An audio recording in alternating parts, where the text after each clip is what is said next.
Selamat pagi saudara-saudara. Untuk kuliah pagi ini kita akan membahas mengenai pembinaan terhadap anak. Anak yang dimaksud di sini adalah anak yang menjadi pelaku tindak pidana ataupun anak yang telah dijatuhi putusan oleh pengadilan. Nah, dalam pembahasan pembinaan terhadap anak di sini, kita tidak bisa terlepas atau kita tidak bisa meninggalkan bagaimana proses pengambilan keputusan terhadap anak tersebut. Nah, di sini ada 3 bentuk atau 3 model pengambilan keputusan terhadap anak. Yang pertama, untuk anak yang belum berumur 12 tahun.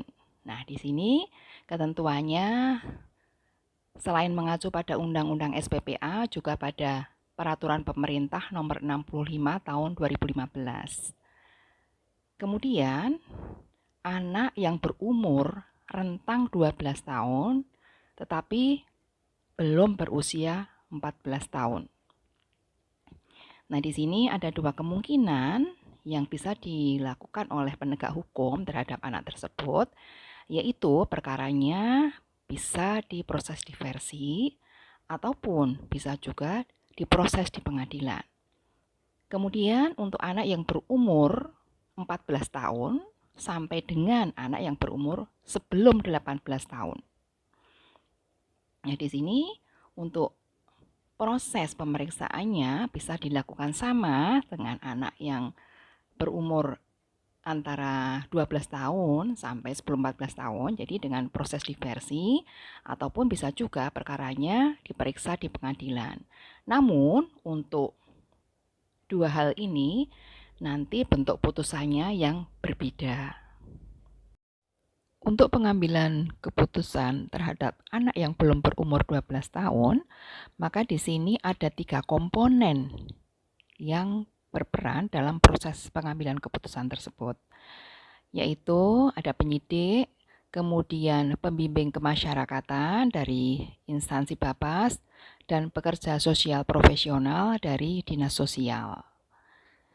Nah, keputusan yang diambil 3 komponen tersebut meliputi yang pertama, anak diserahkan kembali kepada orang tua atau walinya, atau anak diikutsertakan dalam program pendidikan, pembinaan, dan pembimbingan, bisa di instansi pemerintah maupun instansi swasta.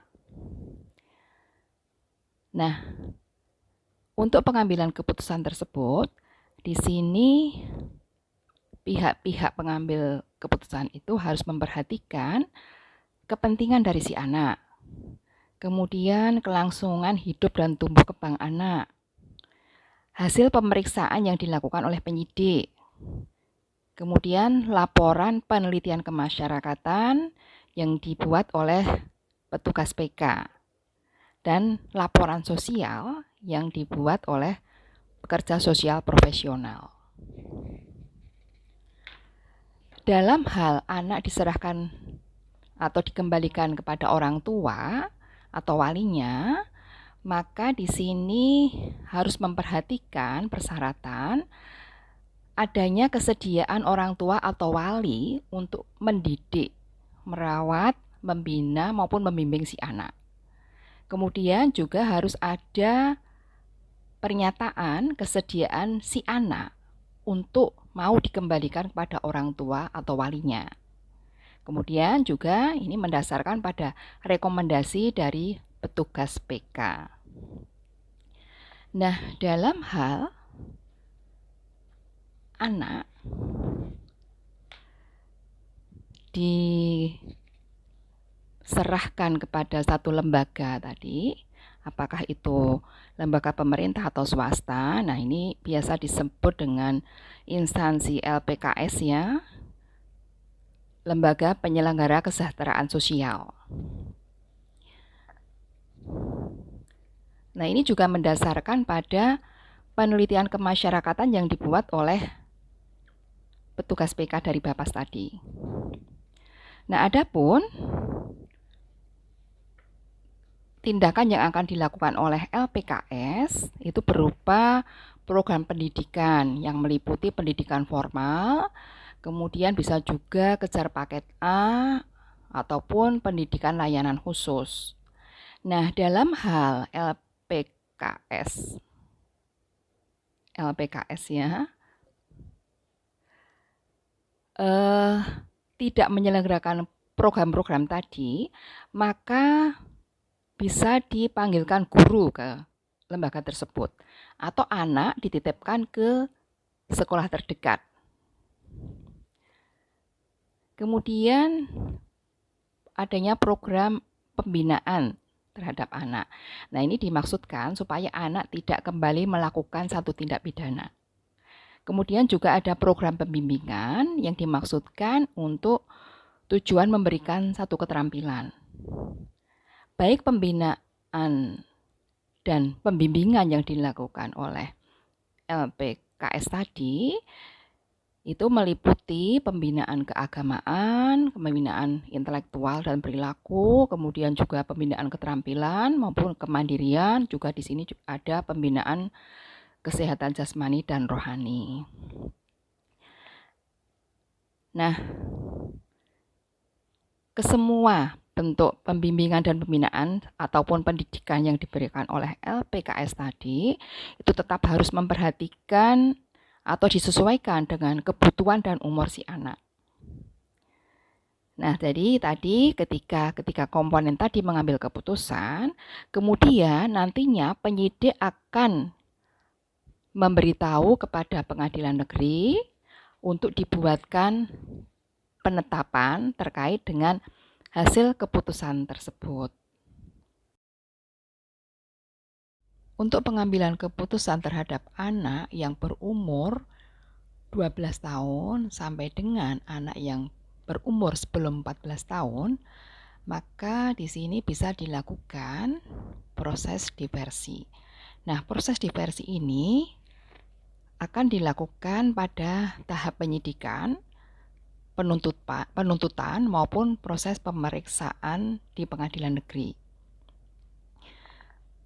Untuk proses diversi, di sini ada persyaratan bahwa perbuatan yang dilakukan oleh anak diancam dengan pidana kurang dari 7 tahun dan bukan merupakan pengulangan.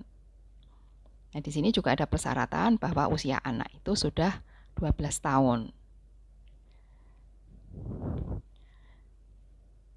Nah, dalam hal diversi ini tidak tercapai atau tidak ada kata sepakat ketika tadi pada proses diversi mempertemukan antara anak dengan orang tuanya atau walinya, kemudian korban yang didampingi anak atau walinya, kemudian penegak hukum, kemudian ada pihak petugas PK maupun pihak petugas Peksos dari Dinas Sosial. Apabila hal itu tidak tercapai kata sepakat, maka tentunya kemudian perkaranya dilanjutkan pada tahap berikutnya. Nah, kalaupun kemudian dalam tahap selanjutnya proses diversi juga menemui jalan buntu, tentunya perkara tadi untuk selanjutnya akan diperiksa di pengadilan negeri. Nah, dalam hal ini, apabila pada proses pemeriksaan di pengadilan negeri, proses diversi juga menemui jalan buntu, maka tentunya hakim akan mengambil satu putusan. Tetapi putusan yang akan ditentukan oleh hakim itu hanya berupa tindakan. Tindakan itu bisa berupa pengembalian kepada orang tua atau walinya, atau penyerahan kepada seseorang, atau si anak dirawat di rumah sakit jiwa, atau bisa juga dirawat di LPKS, ataupun tindakan-tindakan lainnya, seperti yang tertera dalam pasal 82 Undang-Undang SPPA. Proses penyelesaian perbuatan pidana yang dilakukan oleh anak yang berumur 14 tahun tetapi belum mencapai 18 tahun, maka bisa dilakukan dengan dua model atau ada dua kemungkinan yang bisa ditempuh. Yang pertama, perkara tadi bisa diproses diversi. Namun tentunya harus memperhatikan syarat-syarat untuk bisa dilakukan diversi. Yang kedua, dalam hal diversi menemui jalan buntu atau tidak tercapai kata sepakat, maka perkaranya tentunya diproses lebih lanjut. Dan kalau perkara tadi atau perbuatan pidana yang dilakukan oleh anak tadi diperiksa sampai pengadilan, maka hakim di sini akan mengambil satu putusan berupa pidana pokok dan pidana tambahan seperti yang ditentukan atau tertera dalam pasal 71 Undang-Undang SPPA. Dalam proses pembinaan, pembimbingan maupun pendidikan terhadap anak, di sini ada beberapa instansi atau lembaga yang terlibat. Ada LPKS, kemudian ada LPKA, Lembaga Pembinaan Khusus Anak. Kemudian juga ada Balai Pemasyarakatan atau biasa disingkat BAPAS. Nah, untuk LPKS di sini akan melakukan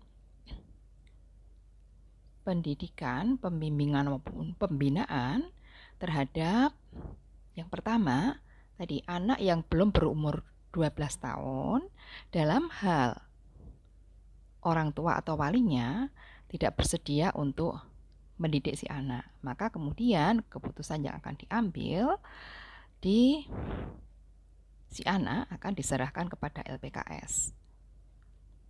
Kemudian yang kedua, untuk anak yang berumur antara rentang 12 tahun tapi belum berusia 14 tahun.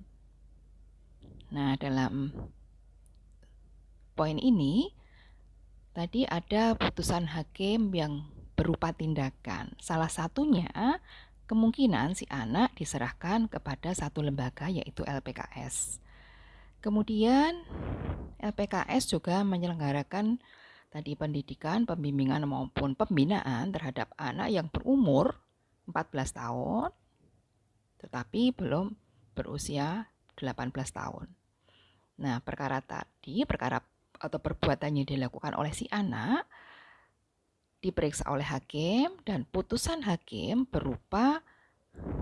bisa berupa pidana pembinaan di luar lembaga ataupun pidana pembinaan dalam lembaga. Kemudian LPKS juga akan menyelenggarakan satu bentuk kesepakatan diversi. Jadi dalam hal diversi tercapai kata sepakat, maka bentuk kesepakatan itu bisa berupa pengembalian kerugian dalam hal ada korban atau si anak dilakukan rehabilitasi medis dan psikososial, atau si anak diserahkan kembali kepada orang tua atau walinya, atau nah ini di sini anak diserahkan kepada LPKS untuk dilakukan atau diberikan satu tadi pendidikan dan pembinaan maupun pembimbingan.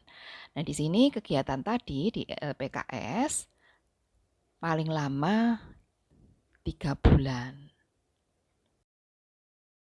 Adapun LPKA akan menyelenggarakan pembinaan terhadap anak yang dijatuhi pidana penjara.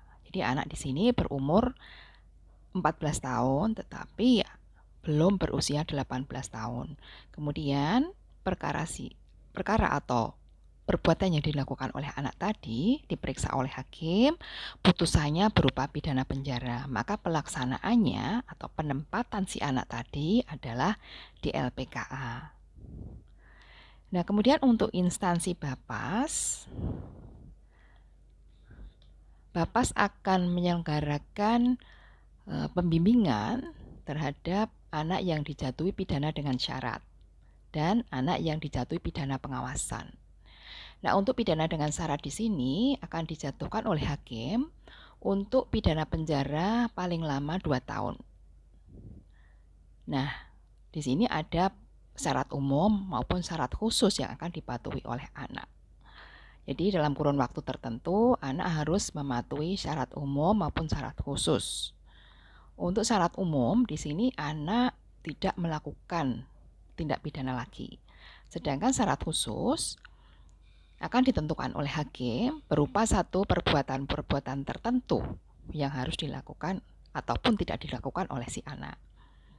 Nah, pidana dengan syarat ini bisa dijatuhkan, tapi pelaksanaannya paling lama 3 tahun, maksimal 3 tahun.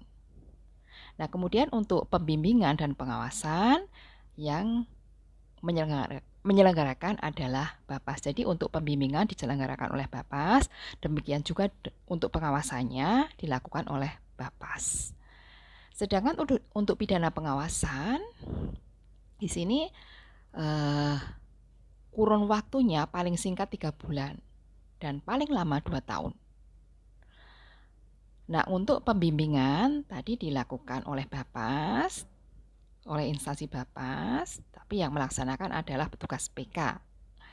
Kemudian yang melakukan pengawasan pada pidana ini adalah penuntut umum.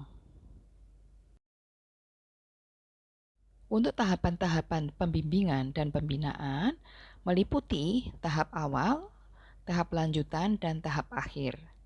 Nah, untuk tahap awal itu dimulai ketika si anak ditempatkan di LPKA sampai dengan 1/3 dari masa pidananya.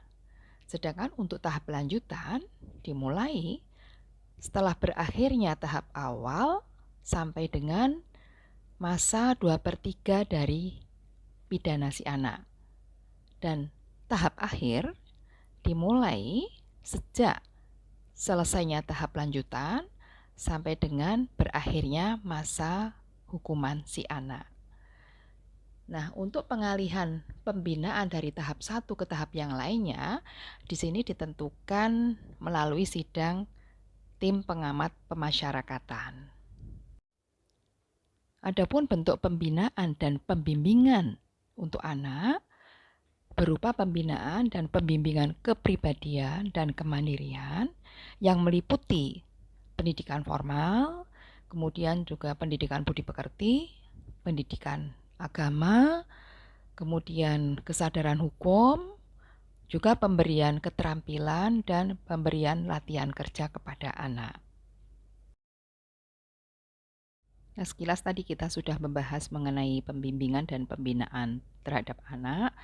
Maka di sini kita bisa mendapatkan beberapa poin yang bisa kita pakai untuk diskusi atau perenungan. Yang pertama terkait dengan peran LPKS yang kita lihat tadi cukup beragam dalam melakukan pembinaan dan pembimbingan untuk anak. Nah, yang pertama tentunya di situ ada overbelasting atau kelebihan beban bagi petugas LPKS sendiri ketika harus membimbing dan membina jenis-jenis anak yang dititipkan atau dimasukkan ke LPKS. Kemudian yang kedua, ada beberapa jenis juga anak yang berada di LPKS. Anak yang berusia di bawah 12 tahun. Anak yang berusia antara rentang 12 sampai 14 tahun. Ada juga anak yang berusia di 14 tahun lebih tapi belum 18 tahun. Nah, penempatan mereka dijadikan satu dalam satu tempat. Nah, tempat di sini bentuknya menyerupai rumah. Kalau kita ambil contoh di LPKS DIY ya. Jadi bentuknya itu seperti rumah tinggal, bukan seperti bilik-bilik. Jadi dimungkinkan anak satu dengan yang lain bisa saling terjadi interaksi atau komunikasi. Nah, ini dikhawatirkan di situ akan terjadi kontaminasi, terutama kontaminasi perilaku. Dikhawatirkan terutama anak yang berusia di bawah 12 tahun atau anak yang berusia di bawah 14 tahun tadi bisa terkontaminasi perilakunya dengan anak yang berusia 14 tahun lebih. Nah, ini bisa menjadi bahan perenungan bagi kita. Kemudian yang kedua, terkait dengan adanya satu LPKA yang lokasinya menyatu dengan lapas. Kita ambil contoh di LPKA Yogyakarta yang lokasinya ada di Gunung Kidul. Jadi LPKA di situ meski menyatu meskipun di situ ada tembok pemisah, tetapi di sini kita bisa melihat bagaimana kemudian petugas itu memberikan pembinaan atau beban petugas. Apakah di situ ada pemisahan antara petugas untuk LPKA dan petugas untuk lapas? Saya kira lebih efektif kalau LPKA itu dipisahkan lokasinya dengan lapas, sehingga untuk pelaksanaan pembinaan terhadap anak saya kira lebih efektif dan bermanfaat untuk anak. Kemudian adanya tadi penempatan anak di LPKS tapi LPKS swasta. Nah, memang di situ ada pengawasan dari pihak Bapas. Tetapi pengawasan yang dilakukan kiranya kurang efektif sepengetahuan saya ketika saya pernah melakukan satu penelitian. Pembimbingan yang dilakukan oleh LPKS swasta itu juga kurang terpantau oleh Bapas.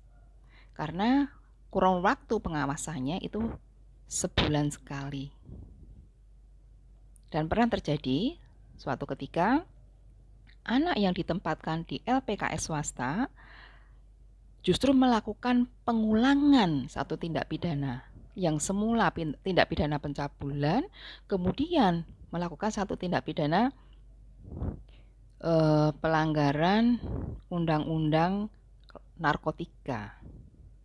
Nah, ini pengawasan yang dirasa kurang efektif dari pihak Bapas ketika anak itu dititipkan di LPKS swasta. Jadi beberapa hal ini bisa kita jadikan bahan perenungan ataupun diskusi terkait dengan pembimbingan dan pembinaan terhadap anak supaya apa yang diharapkan oleh Undang-Undang SPPA itu tercapai.